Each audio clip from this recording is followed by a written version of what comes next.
started. I think it's interesting playing our Free Capitalist Radio intro here on Facebook Live. It's better than just sitting here for a few minutes while we always say we got to wait and wait and wait for people to get on. So, hey, Alma. Hey, Brand. Good to see you, Brand. Hey, when are you going to come down here and start blowing your shofar again, brother? Hey, Brian. Brian Wilson, love you, brother. Good to see you. Heather, Michael, I'm not sure which one of you is on here, but Byers, Free Capital, salute to you. So, crazy day today. Lots going on. Got a lot to talk about. And we'll do kind of a format like this. Apologize if I look a little tired. It has been a long day. Since 4:30 this morning, the day has been a battle. Hi, Kath. Good to see you on Beverly. Yep, I'm right here. I told you I'd be here. Hey, I'll tell you, Free Capital's going to be live and on the air. We're going to move heaven and earth to make that happen.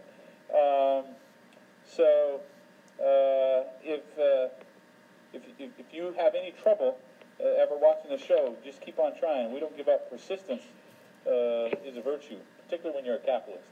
So, anyway, hey, Jackie. So, let's see. Here's the formula for tonight. Here's what we're going to do. Here's kind of an outline of the program. Renewed commitment to keep this in under an hour. I'm going to try to hit 40 minutes or less, actually.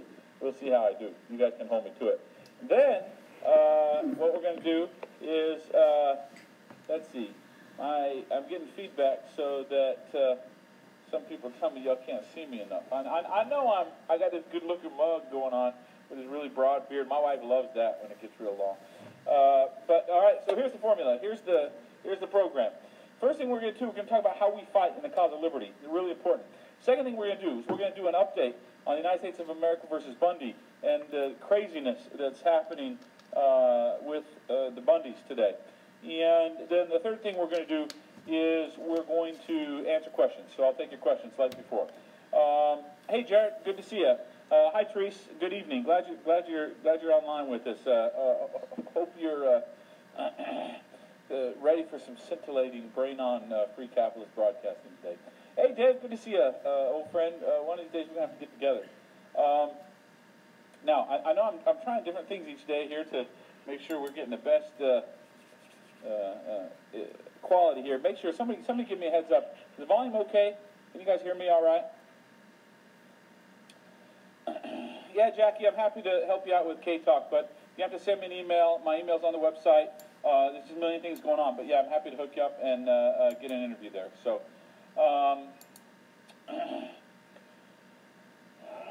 right. Look at all those thumbs up and hearts. Dave, you say it sounds good. All right. So, let me just warn y'all. I'm going to take a risk here on the broadcast. I know I've only been doing these. This I think is day number 4. And I like to be positive, as you can tell. I like to kind of wrap my arms around everybody and say, come on, let's go. We're in this fight together. You've heard me. Hey, Dan. Hey, Renee. Hi, Patty. Thank you. But there's some hard things to say. And in the freedom movement, one of the things we can benefit from is some straight talk. And we're not always right, but if we talk straight with each other, we make a lot better progress in the cause for freedom. So, what I'm going to do is I'm going to be a little bit more candid on a few issues than you might be used to. And the whole point here is, sorry, I'm going to move this around, and Jules told me last night that I shouldn't have got this all moved around before, but I just don't like how that light's working, so I'm going to try to fix this. Sorry, it's kind of annoying. You're gonna have to. This is a little casual, right? It's like we're having a little living room chat. They're not fireside chats. They're like Free Capitalist mobile command center chats. Let's see. Hey, Trent, good to see you. Let me see if I can do it this way.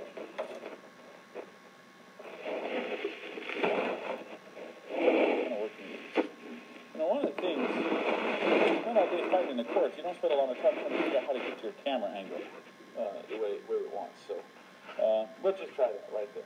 Hey, Elijah, good to see you, brother. Good to see you. Let's see if I can put this here.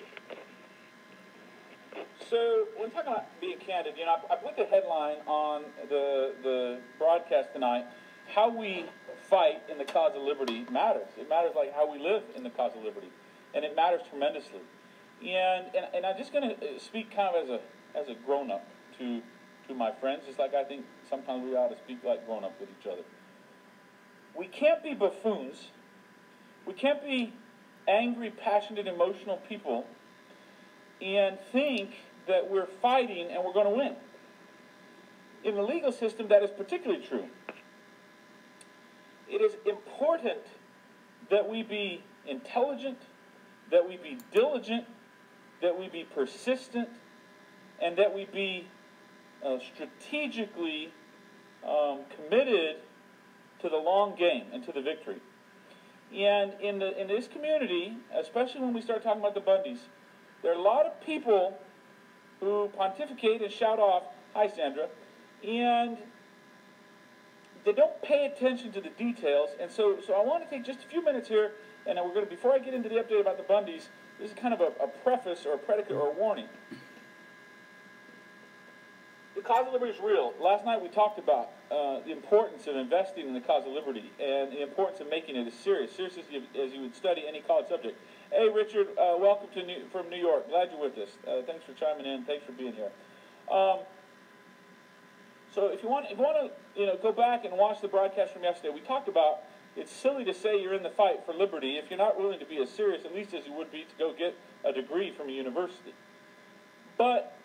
And the night before that, we talked about not all opinions are equal, that some people's opinions are worthless. We obviously don't want our opinions to be worthless. And we all get emotional, we all get worked up. They're important things, right? Particularly cases like this that wrench your heartstrings. It's so easy to get provoked and worked up. But when you want to win for the right reasons, in the right cause, you also have to commit yourself to making sure you separate yourself sometimes from people who kind of piggyback on success but always make it harder to succeed. So let me explain something before we get into the Bundy update. I'm going to get into the Bundy update here in just a few minutes. How we fight in the cause of liberty really matters. And what I mean by that is this. We talked last night that, welcome Southern Oregon. Hi Janice, glad to have you on board. A lot of people have given up hope and faith in certain areas of American life. And it doesn't matter what side of the political spectrum you're on. A lot of people voted for Donald Trump, for example, because they didn't believe that there was any other way to create effective change, to disrupt the machinery, the bureaucracy that was rolling forward against tyranny and prosperity and happiness. On the other hand, there are a lot of people who are deathly afraid of what's happening in our country because of Donald Trump, and they're willing to do just about anything and say just about anything to try to change that course because they don't believe that things are going in the right direction. That happens politically all the time, and I'm going to leave that conversation for other people. But when you deal with the courts, you hear people say, well, you can't win, the deck's stacked against you, the system's rigged, judges are corrupt, the lawyers are corrupt, prosecutors are corrupt, everything's against you, we got to do crazy, rash things. Listen, there's no one who has been in a fight in the court system with the state, local, or federal government who hasn't gone through some of those emotional experiences, as far as I know. I mean, from my own personal experience, I understand going through that. And it's hard sometimes to have hope because the pressure that comes down on you is tremendous. And for people like, for example, my dear friends Ammon and Ryan Bundy and their father and the other people, and I just don't know the other ones personally, but the pressure that's put on you when you're in a cinder block cell day in and day out, when you're treated the way you're treated in our system. I saw a cover of Reason magazine yesterday or earlier today that talked about how our prison system is the shame of the globe, the shame of the world. The pressure that these men are under and the pressure that anybody else is under is tremendous. And so the emotional response is tremendous. But here's my warning to you. Experience those emotions, but be careful. Be on guard against people who want to do nothing but vent those emotions. Yesterday we talked about the world of big talking and small thinking. more passionate you get, the more intensely you've got to be responsible and committed to your ideas and to your advocacy. Amen. And in a legal system, we talked last night, that's where the rubber meets the road for individual liberty. You cannot win this fight for liberty if you abandon the court system. And I know how frustrating that is, and I understand why some people have abandoned the court system. But one of the things, there's a statement you know from the scriptures that says, by their fruits you shall know them.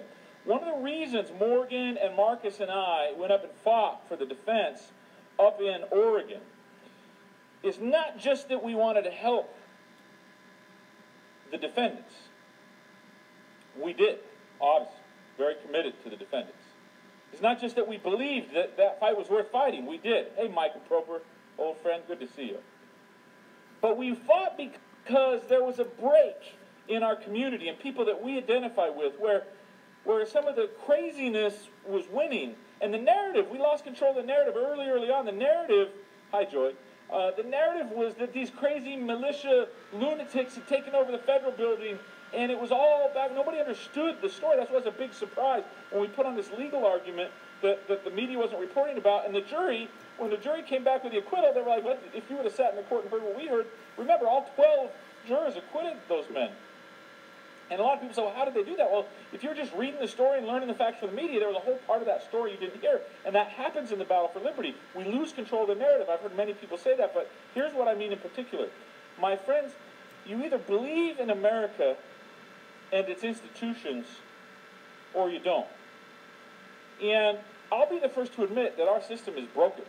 Amen. And that, particularly in the court system, it is bent against the defendants. We say things like a defendant is presumed innocent, but the machinery as it works on you does not presume you to be innocent. And sometimes it's, it takes good judges. There are not a lot of great judges, I'll tell you. But it takes good judges to be willing to stand against that machinery, and it's hard even for them. So I'm not trying to tell you our institutions are perfect. They don't need changing. They don't need fighting. Sometimes you've got to fight the things you love to reform them, to fix them because you love them, because you believe in them. And the reason I'm bringing this up is I'm going to talk about some sensitive topics here tonight and talk about some of the things that have been happening to Ammon and Ryan and Cliven. And I know the temptation among many of my internet friends, so to speak, is to get angry and to spout off flippantly, and that creates more damage to our cause than you would never do it. You would never in good faith spout off like that. Well, let me not get too far ahead of myself. Here's what I want to say. We went back up to Oregon because I wanted to show people that when good people engage in faith, in commitment, in diligence, in dedication, and persistence, you can win. The courts, the jury system, the process, it's broken. It shouldn't be as hard as it is to win in the courts, but you can win. And winning is tremendous. It's like medicine for the whole system. When innocent men are acquitted, it helps everybody. It helps everybody who goes into the court system after them. It helps the judges. It helps the process itself, because when one side of an adversarial system doesn't show up, the other side gets artificially strong and the system doesn't work. So be careful when we get emotional that we don't abandon the very tools our founders gave us. Hey, welcome from Michigan. Hi, Melinda. Be careful we don't lose hope and faith in the very infrastructure that the founders put in place. It doesn't have to be perfect to work. A jury system, for example, is the safety valve. There should be a lot of ways to win in the legal system before you have to go to trial and before you have to put your faith, hope, and trust in a jury. I know something about that. I just went through that. That's hard. It's scary. But it's a safety valve, and we can have faith in it. We can have hope in it. That's why the founders put it in place. They were wise. They were inspired. And our country has fared well because our institutions, even though they're run by imperfect people, even though they're infiltrated sometimes with corruption and money and private interest and self-interest and all these other things that sometimes twist our system, there are pieces of that machinery. If we learn how they work and we choose to improve our human life value, we can make them work and we can win. And the reason Morgan and Marcus and I, the dominant reason we went up to Oregon to fight, is we wanted to give kind of embodiment to the hope and faith of so many people that were asking us, please help these men. And we want to say, we're going to go do everything we can, and we want to show you that you can win. And I was a little disappointed after we won. Hey, Richard, kudos, I'm still here in Las Vegas with you, so welcome. I was surprised at how many crazy talkers jumped on the bandwagon and started talking about the victory as if they had earned it with, well, let me explain to you. The sovereign citizens didn't win that court case. The big talking, small thinking patriots didn't win that court case. A lot of hope, faith, and prayers helped win that court case. There's no question about that. But I thought this adage, by their fruits you shall know them, would have given more people more faith in our system. When people show up and give everything, to quote Michael Jordan, leave it all out on the court. And we did. Mumford literally left it on the courtroom floor. Because we're trying to also teach, and we're trying to demonstrate that it is worth fighting the fight in the right way. And you don't always win. But it's the best possible scenario to fight based on principle with conviction, passion, and determination. And you got to find the right people. Not every lawyer is going to do that for you. Not every legal team is going to do that. Maybe even most of them won't. But my point is, it's time to get real straight with you, my friends, about where I stand on this fight, particularly now down in Las Vegas. And if I haven't earned any credibility from you by now, I acknowledge probably not going to earn it from you tonight, because I'm going to say some hard things.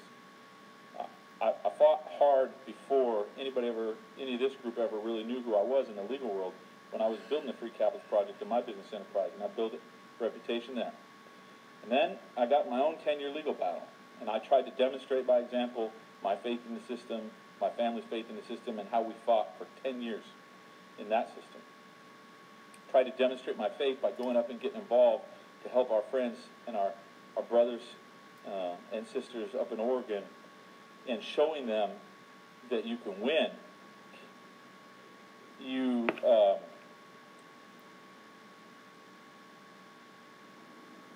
can, and now we're down here fighting, and I just want to be very clear that we believe in this system. We believe it needs fixed. But it's fixed by good people giving their all, investing and fighting in this process. You cannot fix something without investing time, talent, and energy, and passion, and conviction, and teaching. And it's hard, and things don't always go your way. And it doesn't help us, and let me transition here now, before I give you this update on the Bundy case. It doesn't help us to say every time somebody rules against us, they're evil. It doesn't help us to say every time something goes our way that the system's so unfair and biased and rigged and we ought to throw it out. It doesn't help us every time a prosecutor does something we disagree with to call him corrupt. It doesn't help us to be so glib and so zealous at the same time. Because not everybody who is against us is as culpable as those I would call our enemies. There are sometimes people who stand on the opposite side of us, and it is a challenge to build a bridge through zealous advocacy, through passion, and sometimes like a boxing match, some bloody noses, if you will, and I mean that figuratively. In my own case, let me give you an example, and then I'll try to transition and get to the point. Just a couple weeks ago, some of you know, I was in a 2-month trial that just ended not long ago, in a mistrial. And after the closing arguments, and I'll share this very personal, but I'll share this with you because I think it illustrates the point I'm trying to make. After it was over, after closing arguments, and the closing arguments were brutal. I will tell you they were brutal. As I listened to the prosecutors say what they said, I was so frustrated and so upset. It spiritually felt dark. It personally, emotionally, psychologically felt dark. Couldn't believe some of the things the prosecutors said. Couldn't believe some of the things the court allowed them to get away with saying. And it was horrible. It was hard to have faith. Yet, after the jury received their charge, and went back and started deliberating, yes, I am, Holly, asking that we conduct ourselves with as much professionalism in class as we can. We all have weaknesses, and we should be forgiving of each other, but yes, I absolutely am asking that. And I'm asking that as a condition before I get into this Bundy update, because I'm going to share some things that are going to be upsetting to a lot of people. And I want to make clear where I stand and why I'm sharing what I'm sharing and what I'm sharing. But let me finish this story. So, in my case, me and my wife and 2 of my 8 children were there at the end. Oh, actually, I'm sorry. It was 5 of my 8 children. No, geez, more than that. Jewel, I'm sorry. 7 of my 8 children were there during closing arguments. But after it was over, it was just me and Jewel and 2 of them for a while. Anyway, so I'm tired. I apologize. But I had a very personal experience. One of the prosecutors came up to me. He was an assistant United States attorney. And you have to understand, they don't like me very much. And, yes, I'm not saying we need to pull our punches. And I'm not saying we don't call a spade a spade. We say the truth, Lauren. That's not what I'm talking about. Hang with me for a second, okay? Just hang with me. I'm going to get to this point relatively quickly. Anyway, this prosecutor came up to me and he said, Mr. Kerber, how do you do it? And I said, well, what do you mean? And he basically complimented me, and he said he'd been thinking about me, and the day before closing arguments, we'd had a work session where we were in a private room with the judge and a court clerk, 4 prosecutors, my 2 defense attorneys, and me, and we were going through jury instructions. We were working on jury instructions, and we'd spent the whole day arguing jury instructions, and sometimes passionately, sometimes tempers, got heated, and everybody was acting to the best of their ability, as far as I could tell, to, get through this day. The judge was there, and got to a certain point in that day where I started to speak up, and I said, okay, I know my attorney's trying to do this or that, but Judge, I'd like to speak to the law on this, and I've done a little bit of work on the law, and I ended up getting pretty actively involved, and for several hours, I was an equal participant in this exchange, which is very unusual. Not a lot of defendants have invested that kind of ability, the time to get that kind of ability anyway. The point of the story is, I'd gotten into the head of this prosecutor, and he said to me, how do you do it? He said, you're a defendant. We're trying to put you in prison, and you're in control. I don't remember exactly what he said, but he said something like, I'm surprised that you can keep yourself so composed. And we had a good little exchange there. A little bit later, I had a good exchange, similar exchange, with the federal judge. That just in all candor, we'd started off the case trying to recuse him. And we tried to recuse 2 of the judges for bias. And yet, during those proceedings, even though I believed there was a legitimate reason to try to recuse these judges, even though I filed legitimate arguments, I think I knew the law better on some of the points than the court. I think the court made some really bad rulings. I think the court made some really bad decisions on some of the rulings. But I had to choose how I was going to fight. And I had to start by asking myself whether I believed it was worth fighting. And that's really the question for all of us. Because if it's worth fighting well. Mm-hmm. And how we fight says something about our faith and conviction in the ultimate cause and in the ultimate victory. And so, I want to be very clear that if you're associating with me, you're associated with the Free Capitalist Project, we all take upon ourselves the responsibility to comport ourselves in a way that's consistent with our mission and with our vision, and that includes respect for the institutions of liberty and the courts, including the federal courts. Mistakes, broken systems, changes, all of it. If we believe that it's worth the fight, we can't just be flamethrowers. We can't just try to be burning the whole house down, so to speak. So I want to be very clear about that, because what's happening to Ammon and Ryan, let me just transition, what's happening to Ammon and Ryan is unacceptable on so many levels. But some of you know there has been a constant battle with how they've been treated. And let's just get real clear. Let me give you some context. In the federal court system, and I'm not saying the way it should be, and I'm not saying the way it might be if we don't advocate for change, right, Kelly? But let me talk to you about the way it is. In the federal system, when a person is charged with a felony of any kind, one of the very first questions is whether that person, once they've been summoned or brought to court to answer for those charges, we call that an arraignment usually, and once they have entered a plea, if they enter a plea of not guilty, one of the very first decisions that has to be made is whether that person is held in what's called pretrial detention. And there are supposed to be two basic reasons why you can hold a free citizen who's presumed innocent in detention pending their trial. One reason is if they are a flight risk, if there is a serious risk that they will not come back to court. Society has to have a way to bring its citizens to answer in a court of law. I'm not trying to debate with you how it could be, might be, should be. I'm just telling you how it is right now. I've got some opinions on those other things, but I want to get real clear. But first things first, when we talk about what's happening to Ryan Ammon and Cliven and others, this isn't just about them, but I'm using them as an example. You understand some context. The first question that has to happen is, are they going to be detained? The law, primarily, the statute, the federal statute related to that, is called the Bail Reform Act. And we can debate about what it says, what it means, its history, whether it's good, bad law, all these kind of things. But the Bail Reform Act outlines how a judge is supposed to go through the process of making an evaluation of whether they're a flight risk and whether they're a danger. Now, in this case, in United States v. Bundy et al. Down in Nevada, a federal magistrate was assigned the task of arraigning these defendants at various times, bringing them in, hearing their not guilty pleas, and making a decision under the Bail Reform Act standards whether to detain them. And Ryan and Ammon and Cliven and many others were detained under the Bail Reform Act, purportedly.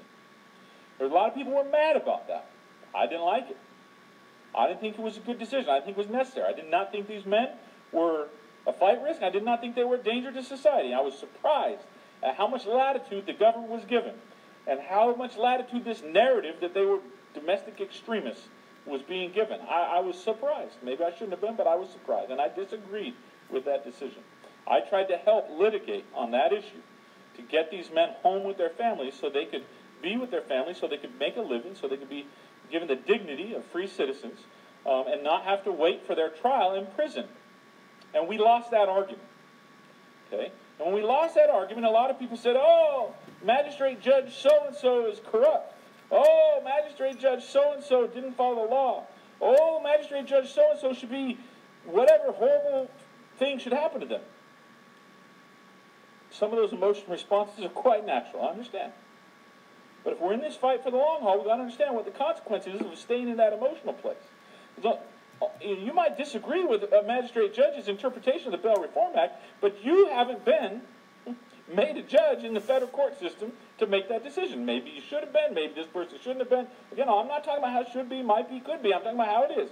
And there is a person who is recognized by our government to make that decision. And when we disagree with them, it is possible that a judge or a magistrate judge is corrupt. That's possible. It's possible they're lazy. It's possible they're biased. It's possible they're emotional and angry. It's possible they might need to listen to this very lecture right here.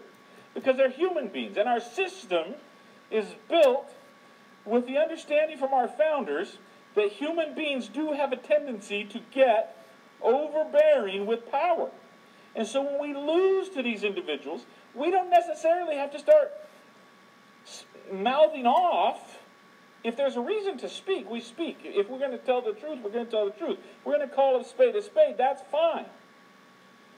But if you want to win, you make sure that when you're speaking and when you're advocating, you're doing it in a way that represents your views and your goals responsibly, credibly, and effectively. And so, in our system, it doesn't help to call a judge a name. Even if you're protesting a judge, I think we have a right to protest judges.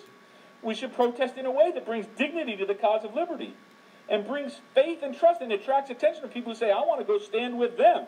You know how many people in the freedom movement are going, well, I kind of like those Bundys, but I can't stand some of the things people who support them say. And I'm not talking now about just hard truths. I'm all for hard truths.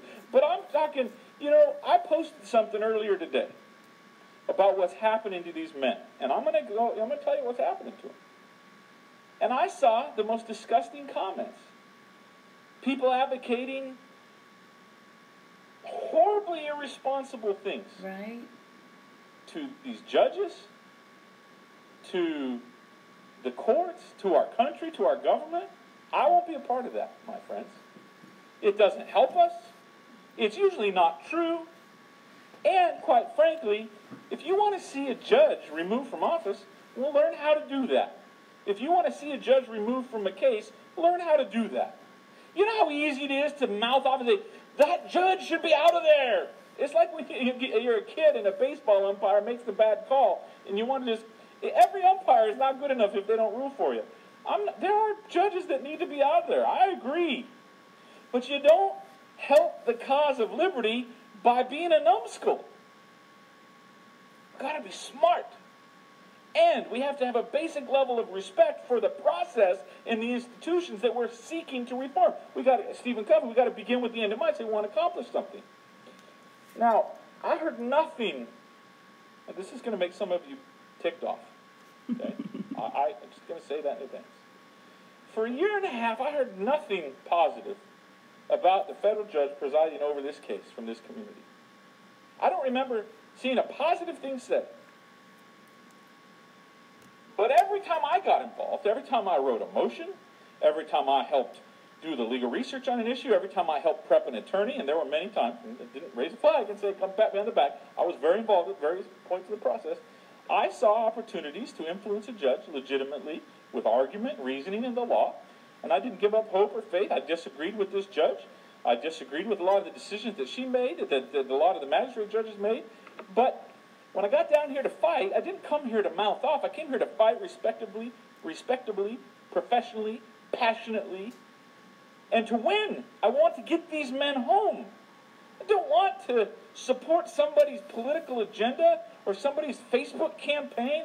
I want these men home, and I want the cause of liberty stronger as a result of showing the world that we can fight when men need help in court or women need help in court. We can go in and fight with respect, self-respect, with respect for the institutions of liberty. We can walk away having made it stronger and made the playing field more level and better, and with stronger relationships with each other because we trust each other. We saw how each other comported themselves. We saw how we related with each other in the hardest of times. We get to know each other through a real fight, and it is a fight sometimes, because sometimes you're up against people who lie.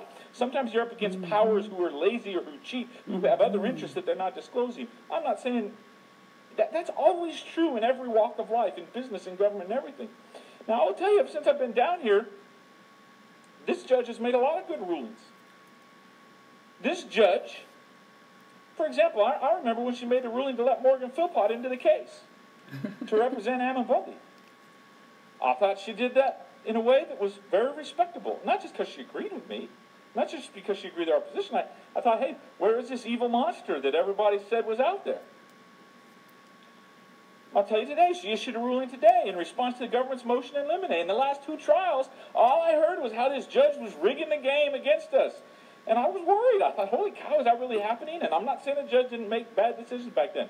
But I saw a ruling today, and I was like, well, I see reason there. I saw the judge rule against us in an evidentiary hearing yesterday on various issues. I didn't see her being flippant or irrational or unreasonable. I saw her doing things I disagreed with. I saw her, today I saw her say something about the law in response to something Ryan Bundy said that I thought, whoa, let's all sit down and read that en banc decision of the Ninth Circuit together, because, Judge, that is just not, I don't know, you didn't read the same thing I'm reading. What am I getting at here, my friends? We want to win. We got to take a good, sober look at the way things are. And we got to plot a course forward. And not sabotage ourselves. And I don't know about you guys, but for me, I am not one to go down. It is not a victory to me to go down in flaming glory and say, God in the universe, see how right I was and righteous.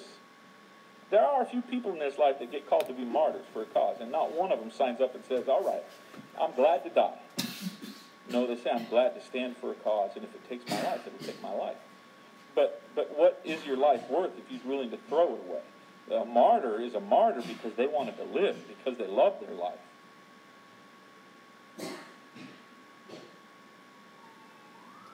It matters how we stand, my friends. It matters how we advocate.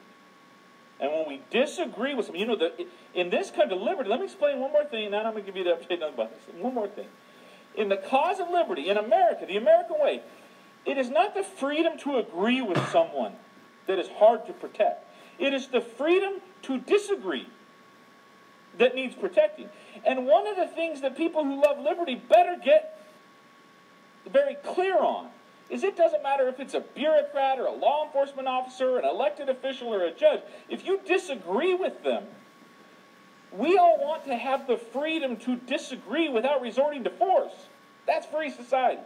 So when you disagree, there are certain principles upon which you must govern your conduct. And sometimes just because the person you disagree with is doing wrong, or is even a bad person, doesn't excuse you abandoning principle.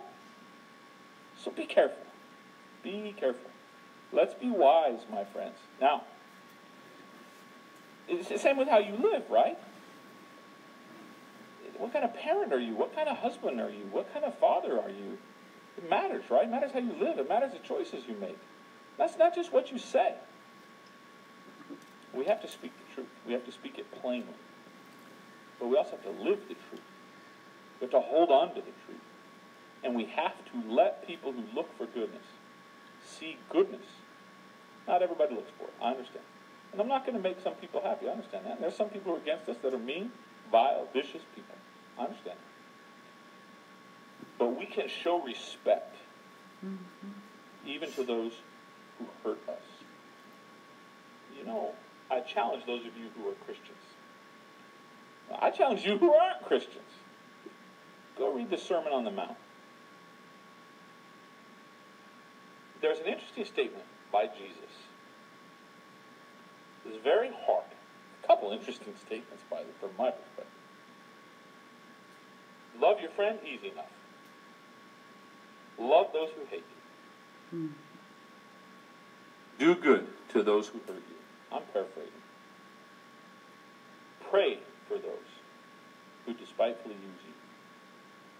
There's a certain level of grace and dignity that comes from following those admonitions. And it is hard. None of us are perfect. We all make a mistake when we get worked up. I understand. I've made that mistake many times. But in the cause of liberty, here's my invitation to you, my friends. I know we can win. There have been people who've suffered way more than me. There have been people who have stood way better than me.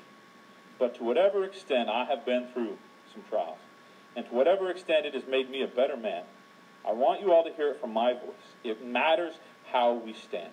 And if we're going to stand together, if you're going to stand with me, we're all going to agree to be dignified to the best of our ability. When we're passionate especially, we're going to cling to the truth, and we're going to fight for a real victory. Not for sensationalism and propaganda, and we're not going to say mean, hateful things, make idle threats, be flippant. That doesn't help the cause. We've got to be diligent, persistent, passionate, genuine, authentic. Is that enough? Is that enough preface? So, Sean says, I see some comments here. I don't want to get too distracted. Sean says, Jesus didn't respect the money changers. First of all, Sean, you're not Jesus. Neither am I. And number two, we're not in the temple of God. And number three, we're not chasing out money changers from a temple of God. I agree, Gavin. I don't want to pretend that judges are men of the law. I understand that. And I understand that there's a problem in our system, but there's a way to go about it. And we have to decide if our goal is just to scorch everything or if we're going to build. That's right. And building is sometimes hard, and building sometimes requires tearing down. I understand. But, for example, we want Ammon Bundy and Ryan Bundy and Cliven Bundy out of prison. The people that are keeping them there, the people that are holding them, and sisters. And we need to be wise. We need to not turn our backs to them. We need to not be glib and naive. We need to not give our assent to men or trust men instead of God and truth. I agree with all that. But please hear what I'm saying. Being reckless and emotional just because we disagree is not enough. And sometimes it's worse because we end up taking 2 steps backwards for every step forward we take. So we talk about what I know has happened. Let me give you an update. And I'll tell you what we're going to do. I'm going to ask for your support.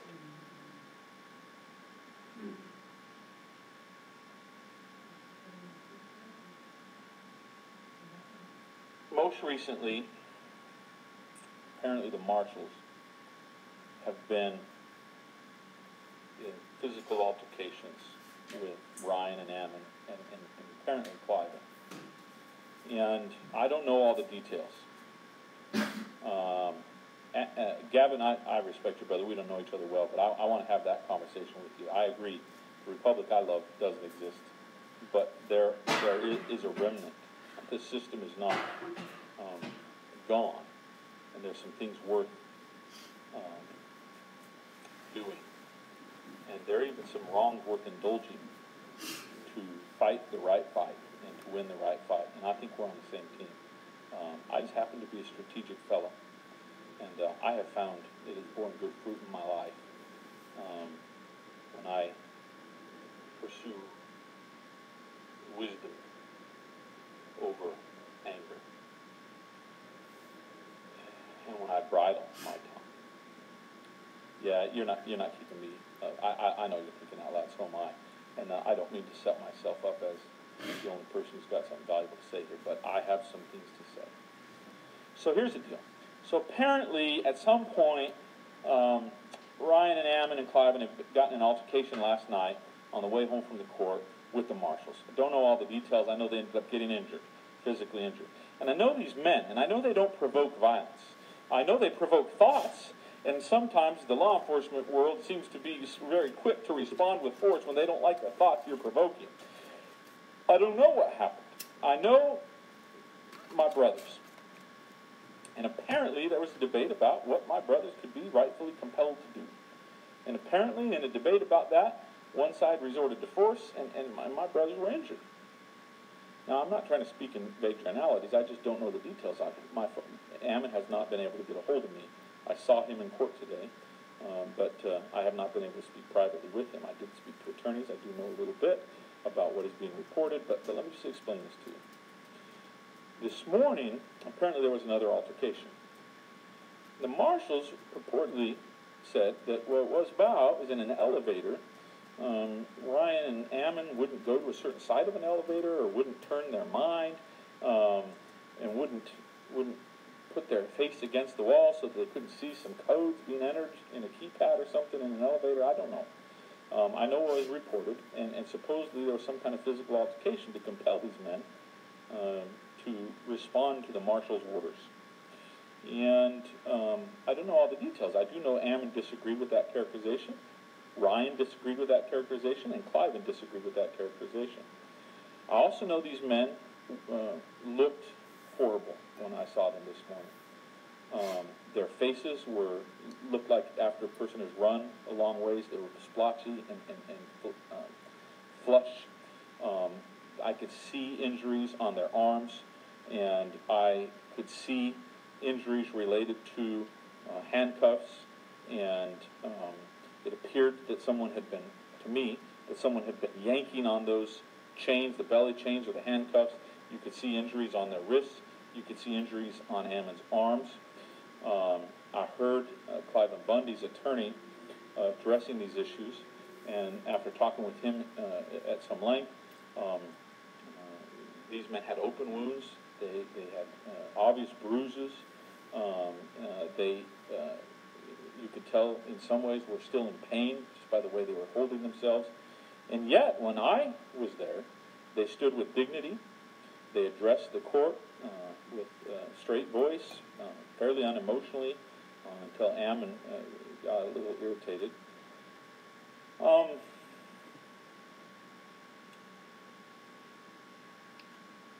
And at one point, Ammon was removed from the courtroom, purportedly because he was talking over the judge. I could spend a lot of time going into each of the details I know, but I want to get to actually the more serious point, because none of us can do anything about what has happened. We can act, however, based on what has happened to stop it and to improve that situation. And again, this one about being smart here. I was disappointed that these men were not given as much time to address the court on the issue at the time as it appeared to me that the Marshal Service was given. I was disappointed at the overwhelming show of force being demonstrated by the marshals at the courthouse today, from the minute you walked in the door till the time you got into the courtroom. I was disappointed by the overbearingness of the Marshal Service and the court security personnel. I was very disappointed. I was very uncomfortable as an American citizen in that building today. It was alarming. It was distressing. It was disappointing. At a core level, to me, it was disgusting, because these are people we should be able to trust. These are people who should be dispassionate. These are people who should be willing to act with restraint. I have never seen, and I've been with these men behind the iron bars. I've been with these men in court chambers. I have been with these men in courtrooms. I've never seen them initiate violence. I have never seen them throw something. I have never seen them spit or punch or kick, ever. I have never seen them verbally attack or scold. I have never seen them use anything physical as a weapon or as any kind of tool to hurt or to harm. And I've been with these men for hours and hours and hours. Again, I have been there during conversations with judges, with marshals, with court security personnel. I have been in their cells with them. I have watched them for hours and hours and hours for years now, almost 2 years. And yet they are treated as if it is already determined that they are domestic terrorists who represent a threat to civil life and a threat to the court. And I will tell you, frankly, it's not these men who are a threat, but there are some who I listen to online who scare me. Because if you can't constrain your emotion, you can't compel yourself to be wise and to be in control, and you start spouting off on social media, these marshals take it out on these men because the fear gets to them. And some of these people are not very strong people, mentally, spiritually, intellectually. And it's disappointing.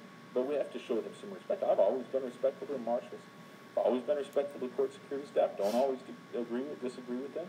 But I watched them tase my friend. I watched them tase Marcus Mumford and take him to the ground. I thought they were going to kill him. Nothing I could do at that moment in time. There were one with 25 men, 50 men, I don't know, who jumped him, scared me to death. But I'm still fighting that with Mr. Mumford. You don't know that. You saw the news story a year ago.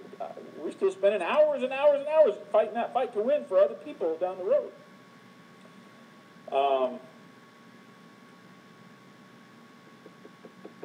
Ryan Bundy did something today that was pretty good. He referenced a Ninth Circuit case that says the Ninth Circuit Court of Appeals, in an en banc decision less than a year ago, decided that you cannot have defendants that are presumed innocent shackled in a courtroom without a specific finding where you articulate the threat and the need for shackling them because of the dignity that the system must afford a free citizen who has not been convicted of any crime. We've had this problem in the system for a long time, how they're treated in these detention facilities. They are not treated like innocent men. They are treated just the same. We had a marshal admit not long ago that they are treated just the same as convicted felons.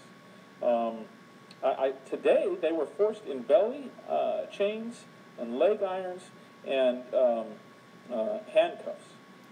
Lynette, you say, I can't blame people on social media for the federal marshal's bad behavior. They're responsible for them. I agree with you. I'm not blaming social media. But there are consequences. Let me give you an example. If you walk, sorry, Lynette, I know it's getting distracted, but Lynette, I gotta speak. If I'm with you in public, and you mouth, I'll tell you the experience I had. I had this experience when I was a teenager. I was at a basketball game, and I had a friend who was a little mouthy dude, and he mouthed off to a group of thugs, and I'll spare you the long detailed story. And we ended up outside this big event center where there were about 20 of these thugs threatening to kick our butts. And all my friends ran away, including my mouthy friend, and I'm standing there by myself, surrounded by about 20 people who want to beat the hell out of me. Now, it's not my mouthy friend's fault that these men wanted to beat the hell out of me. It's these men's fault, and that's where their problem lied. But what my friend did provoke them. Let's just speak the truth. So my friend wasn't very wise. I didn't blame my friend. When I was sitting, I didn't say, hey, you guys, before you beat me up, let me go chew out my friend. But when we associate with each other, we take on the responsibility to comport ourselves in a way that our behavior doesn't trigger consequences that we inadvertently cause by being loose with our lips or being undisciplined. You know, I said the same thing. I'm from Wyoming. There was a young man many years ago, some of you may have heard his name, named Matthew Shepard, who was murdered. And he was tied up to a fence and left to die, and did in fact die.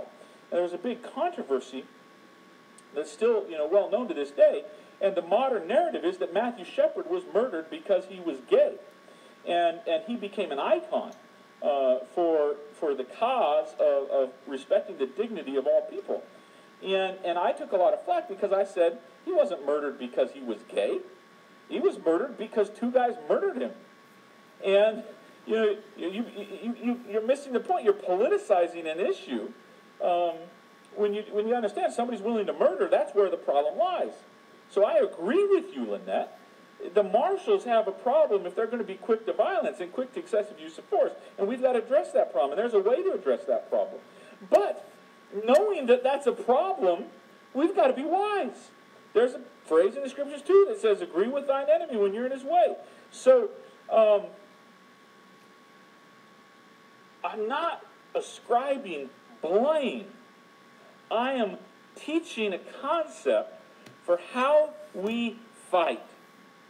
Because if we just look at simple logic, if you push a button and a hammer drops every time, you might not like it. It might not be right. But if you don't want the hammer to drop, once you figure that out, then you get to be responsible for keeping pushing the button. I know that's not always politically correct, that we should be responsible for the things we know. There are a lot of things that happen in this world that are wrong. I don't like the fact that if I walk down the wrong street in Las Vegas tonight, my life could end. And that doesn't mean I'm wrong. But I'm not going to go walking down the street and say I'm right and sacrifice my life to go down in flaming glory. I'm going to try to use my brain and avoid situations that I know don't work to my end, don't preserve my life. I'm not going to be reckless just because I'm right. In the freedom movement, we're right. But being reckless and flippant and vulgar, people telling me that there should be harm to this judge or harm to these marshals, you're absurd. You're not helping the cause of freedom. There may need to be some form of punishment, and we have a process for doling that out in the law. And that's what we're going to do. But you see, for every hour I sit in front of a computer and network with really intelligent people who have dedicated their lives to fighting in this broken system, there are a bunch of people out there, loose cannons, I just saw somebody said, who are saying nonsensical things on the internet. And then you get people like the FBI and the Marshal Service gathering up all those comments and accusing us of all being in league with each other in some conspiracy against the government. That's not true. It's not right for them to do that. There's all kinds of reasons why they shouldn't be doing that. There's all kinds of overreach and why they should do that. But we know that. We know that that system is broken. So having known that, why in the world do we not make a better decision and say, hey, hold on a minute. I know how to deal with Judge Navarro. I'm going to write a damn good legal brief. I'm going to cite the law. I'm going to argue persuasively. I'm going to align myself with attorneys who are respectable. I'm going to align myself with attorneys who are men of God or women of God. And I'm going to align myself with people who know how to fight. and win legitimately. Because at the end of the day, I would like to have people, good people, see goodness. And I would like to see people see a better way and say, we've been doing it this way and it didn't work. And when you do it that way, it works. You see, I'm a capitalist. And I believe that the marketplace of ideas is like any other marketplace. And some ideas are better than others. And I'm telling you right now, we are not going to make threats to marshals and judges. We are not going to try to win some weird rhetorical debate with them on social media. What we're going to use social media to do is rally our friends who love liberty and who want to commit to fighting a good fight and who want to commit to discipline. Like any soldier in any army, this is a war of ideas first and foremost. And in the war of ideas, it matters how you think. And it matters what your ideas are. And if you don't have any good ideas, bad ideas will not do. Okay? So if you don't have any good ideas, it's time to get some good ideas. And I spent hours today for no pay, without eating, without grandstanding, associating with people who say, hey, we got to stop this. And we strategize our butts off, looking at the county courts, looking at the federal courts, looking at the law on these issues, and deciding what do we have the resources to do, what do we have the manpower to do, what do we have the knowledge to do, and what battle can we win, so that over the next 2 months we don't see men we love with bloody arms or broken or bruised foreheads. We want to win responsibly, legitimately, in principle. And at the end of the day, I'm telling you something. I'll go back to Oregon. I'll tell you something. After Marcus Mumford got tased, I walked into the marshal's office with my friend Morgan Philpott. It wasn't any flippant, loose cannon. We walked into that marshal's office, and we said, we see what you just did to our friend. Now will you please give us the documents that he was arguing in front of Judge Brown that you said you had? They were surprised we had the temerity to go into their office after all that. They hum-hawed around for a long period of time, and one of the marshals came out and said, we don't have them. And I said, so Marcus was right. And you tased him, and you took him to jail, and he was right. That's why they did it. And this marshal put his hand on my shoulder and says, you have taught me something today. Ronnie, I'm not talking about calling out corruption. You're not listening if you think I'm saying don't call out corruption. But how you call out corruption matters. I don't know what battle you're trying to win. Thomas, my faith isn't in the judiciary. My faith is in principles. Amen. My faith is in winning the battle. And unlike most, I have a little bit of experience, and I'm trying to see the people out here who love liberty, do you want to win, or do you want to dwell on the negative? Do you want to just surrender and say, it's all going to hell? Why not? Let's create a Facebook group for everybody says we're all going to hell. I'm not going there. If I'm on the Titanic, I'm pulling the headboards off the beds and I'm building a life raft. Okay? Yes, we can hold the courts accountable, Valerie, but there's a way to do it that will work, and there's a bunch of ways to do it that won't work. You see, if you love liberty, what do you guys think about what he's saying? You don't quit. You don't give up. You don't excuse bad behavior because you have good passion. Do I want to be right or do I want to be happy? I am happy, Kat. Happiness comes from living by principle. I love my life. I have a wonderful family. I have a wonderful faith. I've had wonderful experience here on the earth. But when I look at evil and when I look at wrong and I decide to fight it, I do more than whine and bitch and complain. I see Jeff Crookston's on here. Jeff's been a friend of me, friend of mine for a long time. I've been saying the same thing for years. Why don't you message him? Thomas, you said the judiciary, and see if he agrees. The judiciary makes a mockery of justice. What are you going to do about it? Going to make some more flippant Facebook comments and change our judiciary? In denial? What do you mean in denial? Somebody just made a comment. call out corruption in a way that those who do corrupting might change their behavior. Well, let me finish my story. That marshal, that federal marshal came out and he put his hand on my shoulder and he said to me, he said, you taught me something today. And I said, I taught you something. And he said, yeah. He said, I never really saw what you guys were fighting for, but I see it. And, oh, I see, Kathy, thank you. So I'm a little defensive. I'm a little ticked off at a few people. I apologize. Because a lot of people, you know, we work real hard laying a foundation to strike a blow legitimately. And a bunch of people who, quite frankly, aren't very committed to liberty get in the way and think they're on the Lord's side. I wrote an essay once called The Brain Off Conspiracy. And you can go find it on freecatholics.com. And there's a group of people I call the patriotic sheep. They're pointing their rifles in the wrong direction. Yes, I understand, Thomas, we have a right to self-defense. I agree. No disagreement there. But having a right to do something and knowing how to do it, whole different ballgame. Amen. Whole different ballgame.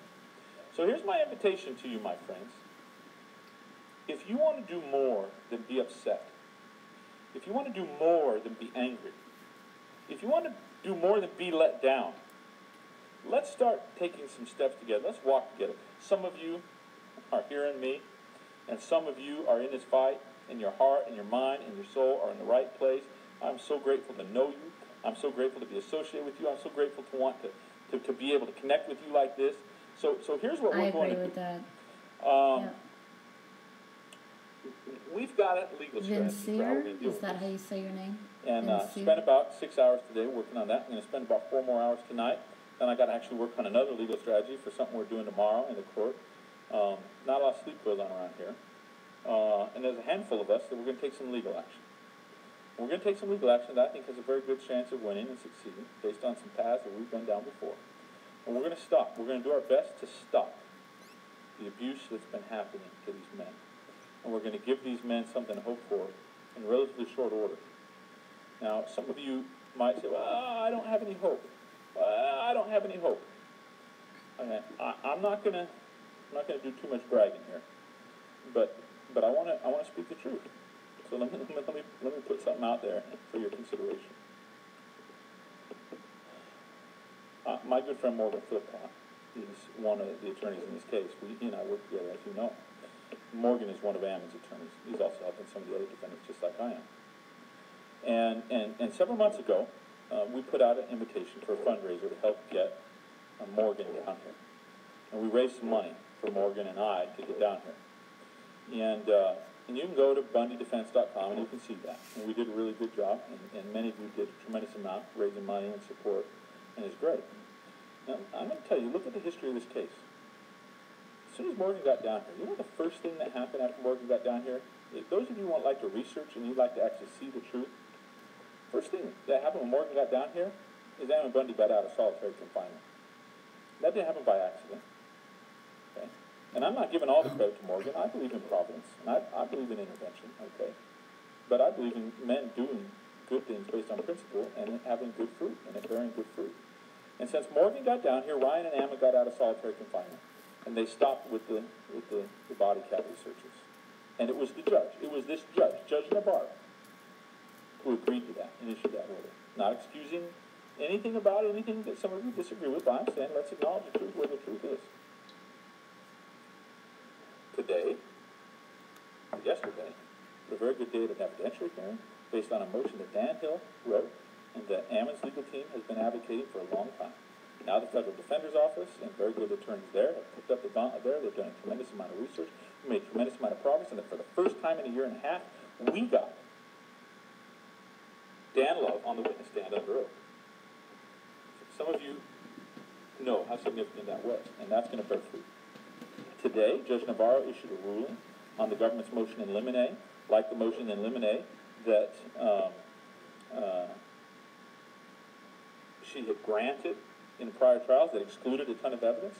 She denied almost all of that motion in limine, and we made some progress. There have been more positive steps and more positive things happening in a very short period of time than in the last year and a half down here. My friends, with eyes to see, will you help us? Mm-hmm. Will you please help us advocate responsibly and accountable. Yes, speaking out against truth, or excuse me, against those who reject the truth. Speaking out for truth. Time is on the side of truth. Speaking out against corruption, of course. But it matters how we do it. Will you help us? Here's why I'm saying that. To do what we're doing requires resources. This isn't a telethon or, I didn't plan on, sorry, I got interrupted here for a second. Didn't plan on doing a huge fundraiser or anything like that, but I got to tell you, we need resources.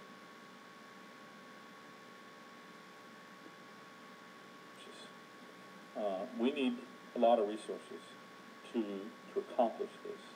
And a lot of you can't do what we're doing with the time and the energy and the legal work and legal fighting. But will you help us? Will you donate to the legal fund for the Bundy defense? Because if you do that, you increase the chance that we can spend the time needed to really effectively win these arguments. Now, Thomas, I'm glad you read Article 1, Section 8, Clause 17 of the Constitution. So have I. I've litigated it. I've written the motions to fight it. We're the only ones I know of that have won any ground in that argument in the last 3 years. I've rubbed shoulders with land experts that are helping us with expert opinions in these cases. I've rubbed shoulders with people who have donated hundreds of thousands of dollars to advocate for that cause. So keep spreading that word and keep teaching. But spread it and teach it in the context of a strategy to actually win. Lynette, that's not actually true. It's partially true, but we've made some progress in that area. Yes, we have to be smarter than they are. We've not synced to their level, absolutely. Yeah, but we need to raise some money, guys. We need to raise a lot of money for Morgan, for the legal team, including the resources I need to stay here. Nobody's living extravagantly down here, but everybody's at their wit's end. Morgan and I are the only non-government paid attorney team down here. There are other people who are volunteering their time, and we're grateful for them. But all the other defense teams, and including half of our defense team down here, they're paid for by the government. We're the only ones that are not paid for by the government. So we need your help. I'm asking for your help. So there are two things I'm asking you for tonight. The first thing I'm asking you for is to turn your brain on. We're in the cause of liberty together. Let's stand on principle. Let's behave in a way that will make our ancestors and our posterity proud when they look and see how we fought in the cause of liberty. And let's stand in a way that will bring the victory. Because there is a victory. We've already tasted it for the Bundys and for others at the Morgan. We've tasted it in my case over the last 10 years. There's a lot of fighting to do. Don't just donate because you want to help get the Bundys out of prison. Donate because we're in a cause together. Donate because this cause of liberty is worth donating to. Donate because you've seen the fruits of what we've done and that you're willing to help us continue to do it. Help us do it. Continue to spread the word. Continue to do the battle for those who need to wake up and turn their brain on. Now, I'm going to say, Valerie, all those jurisdiction arguments, understand that, but that's non sequitur. That doesn't relate directly to this conversation. I understand that, and I'm willing to engage with you in that conversation, and I'm sure others on here are, but whether they have criminal jurisdiction or not, they assert it, and they are winning that argument. Mm-hmm. That doesn't mean we give up, doesn't mean we go away, but just saying no jurisdiction, no jurisdiction, no jurisdiction, no jurisdiction, no jurisdiction, no jurisdiction doesn't change the course that these people who are holding our loved ones in prison are following. So we have to find a way to change the course. Think about it this way. We call this, and I'll say it's really personal. When you get engrossed, when you get trapped in the legal system, there's kind of, the process is what we call kind of a slow march to the gallows, where a lot of times it's just the appearance of due process, it's just the appearance of fairness. But in reality, from the time somebody gets indicted or criminally charged or arrested until the time they're convicted, it's just a march. It's a symbolic play, if you will. And we've got to interrupt that slow march to the gallows. And we have the tools in the law still to do it. And so help us use the tools we have and strengthen our ability to continue to interrupt that march to the gallows. It is not unlike other times in our history where small groups of people, very quietly but very passionately and very effectively, are pulling people out of bondage and liberating people who are captive and fighting for the cause, and it will bear fruit, and the fruit will create more life and blessings for the families involved and for all of us who love liberty. So, you say, because we don't want to hold these courts accountable. I guess I'll engage you one more time, Valerie. You're not being honest. You know nothing about whether I want to hold these courts accountable. I want to hold them accountable. And I'm the only person that you know in this case that has actually done that to a victory. That's right. So think what you say. I'm speaking to you, my friend. I want to hold them accountable, and there is more than one way to do that. And just because the right time and the right strategy today isn't to go in with another motion on jurisdiction, doesn't mean we won't bring the jurisdictional argument up. You don't know. If you knew, I could turn around and turn my computer on. Literally 4 hours ago, I just finished doing about a 300-word section of a brief on the jurisdictional issue for a different argument at a different time. Then why don't you guys go to the administrative side of things? There's a reason, Valerie.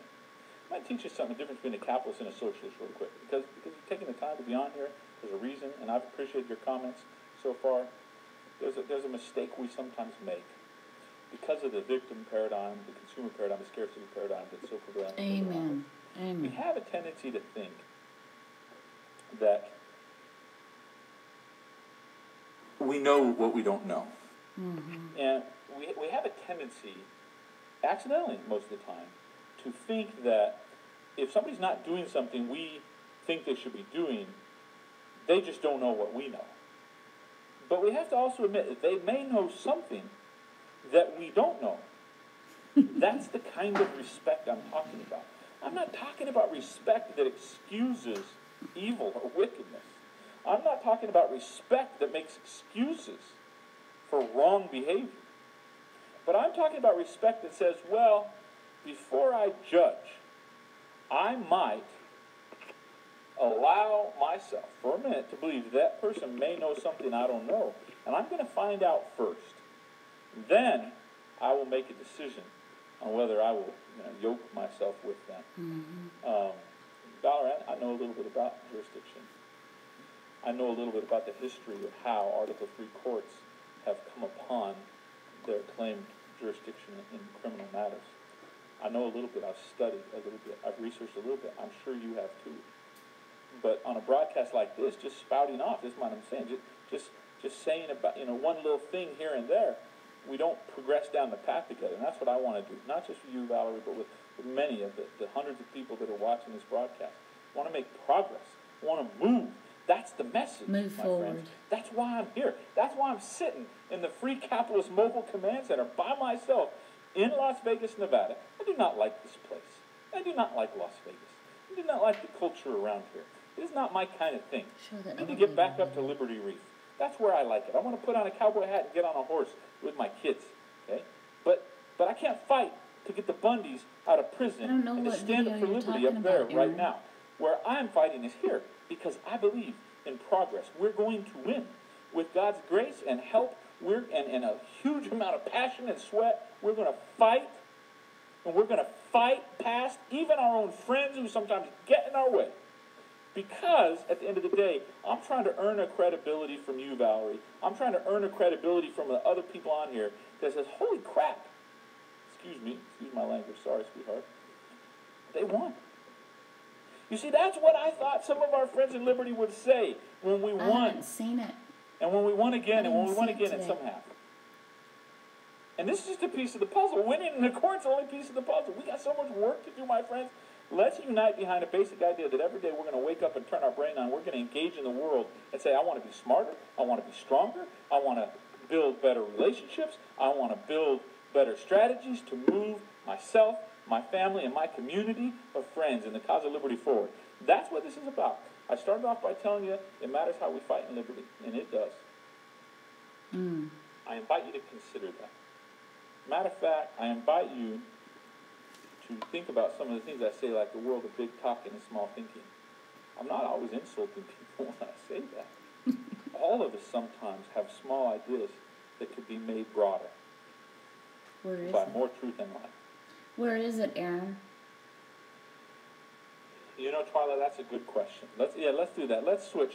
Let's go. Both lawyers and judges under their own regulations. You know what's interesting, Valerie? I'm not a lawyer. You might ask me. You might say, "Hey, Rick, why aren't you a lawyer? But why are you down there in the court? Now are you doing that?" Let's do question and answers. Let's do question and answers. I'll take a few minutes here. It's 11:20. See, I lost it. Chris, thank you very much. Thank you. I lost track of time. Here, I thought I'd get 40 minutes. All right, questions. Question and answers. Who's got the first question of the day? Sent me 100. Me? Renee, thank you. Apologize for being a little tired. I know I'm a little soft-spoken right now. Today was a brutal day. To see our friends in that condition, to see Clive after having watched his sons being physically assaulted. Oh.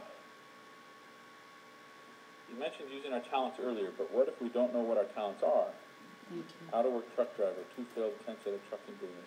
So, Michael, you're about ready to succeed.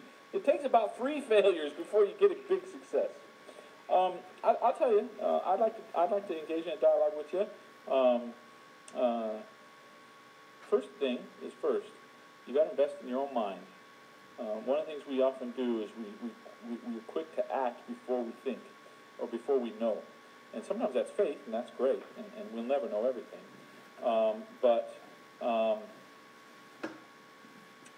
Yeah, I will. Somebody said please post a link to donate. You can go to freecowboys.com and click on donate. You can go to bundydefense.com and click donate. I think we can add a link also to this post after we're done. Nancy, thank you. But going back to this question about how do you develop your talents and how do you learn what they are? Well, there's a little bit longer answer to that, but I will tell you this much. You can go right now to SoundCloud, okay?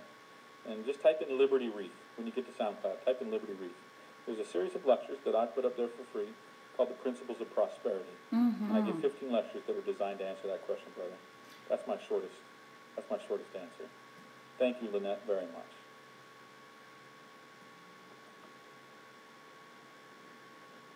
Thank you. I think it's Baker. Is that how that is? Thank you. All right, next question. We got a little bit more time here. I'll take a few more minutes. Next question. Do you guys have any questions for him?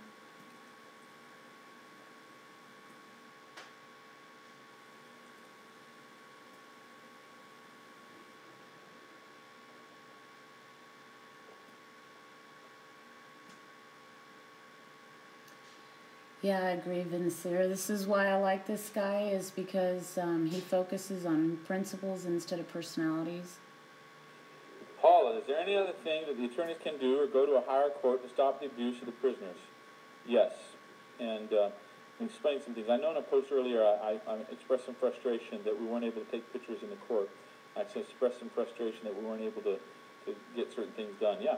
When things don't go your way in a district court, there are some things you can do. There are some remedies in the law that you can do, and we're going to be following that. There are some things we're still going to try to do with this court, and there are some things we're going to try to do with the different... Got to be careful. I don't want to... I know that the FBI is listening. I learned today, that the FBI has been watching. I think we've all come to that conclusion. If you start posting videos that they are watching, they are listening. Want to stand in our way. But I promise you what we're going to do is use the tools in the law. He's smart enough. He won't do that. To allow us to protect the rights of those we love. Amen. And that's what we're going to do. We're not at a loss for what to do. We plotted, of course, I worked with several attorneys throughout the day today, and we're going to take some responsible steps very quickly and very visibly, and you'll see it, and I'll give you another update when we do, and we can go through why we did what we did, and you'll see. We're always very open with what we do. You always see what we do. It's just like up in Oregon. We'd always tell everybody what we're doing. But sometimes you don't necessarily give your opposition a head start on getting the work against you. So be patient with us. It'll be relatively quick, and the support that comes in helps make it possible. Will help make it even quicker. So we really, quite frankly, guys, we need a lot of support within the next 24 hours to be able to address this issue, because we're getting ready to go on a long trial, and it's a psychological battle. A lot of times, these men are being tormented by small little things, and it hurts their ability to help prepare in their defense, and it really hurts in their ability to advocate for themselves. Yes, I agree, it hurts so bad. So what that does, what I do, is I make it drive deep, and it motivates me. And instead of getting on Netflix and watching a show, I get on Word and I write, and I get on Westlaw and I write, because that's my talent and that's my ability. Don't know what your talents and abilities are, but whatever you can do to help support the cause. We talked the other day about things you can do for liberty activism. But we're all in this together, Paula, and one of the reasons I decided to do this tonight, I wanted to update you. I wanted to give you my perspective on this thing, because it's important that when we have setbacks, when we see hard things, or when we see evil, that we face it, and that we address it, and then we carefully act, deliberately, sometimes poignantly, and directly to confront it. And there are some ways to do that. Lissa, I'm glad you're watching. I wanted to talk to you. I almost called you earlier today. I've actually got some questions for you. You're still awake when this call's over. Shoot me a text real quick. I could use some wisdom from our wise Lissa Casey. Yeah, I don't know. How many of you guys have been following the videos and stuff on the Las Vegas shooting? Are you guys following all of those too? From the marshal. You're actually not from the detention facility. It's during the transport. Remember, this has been a problem from the beginning. Even back when. Did you see the videos with the sheriff? How intimidated and afraid he looks? Remember the wicked vile thing the female marshal said to Ammon while he was chained to a post down here for almost 24 hours. Nancy, thank you very much. And for some reason, these people, they don't see Ammon and Ryan the way we see them. All right, guys, I gotta. I don't know why that is, but they treat them. Oftentimes, they treat them very poorly, and they do things. It seems. I gotta go ahead and end this. It's 10:30. There would be smarter ways for them. It was only supposed to be an hour long. Directly with them. But he's just he's just answering the questions now of those on Facebook. Well, thank you guys for hanging out with me tonight. If you guys got any questions, you can post them in the comments section or whatever. I'll be happy to get you any information that you need. I hope you guys have a good night, and I'll see you again. Bye.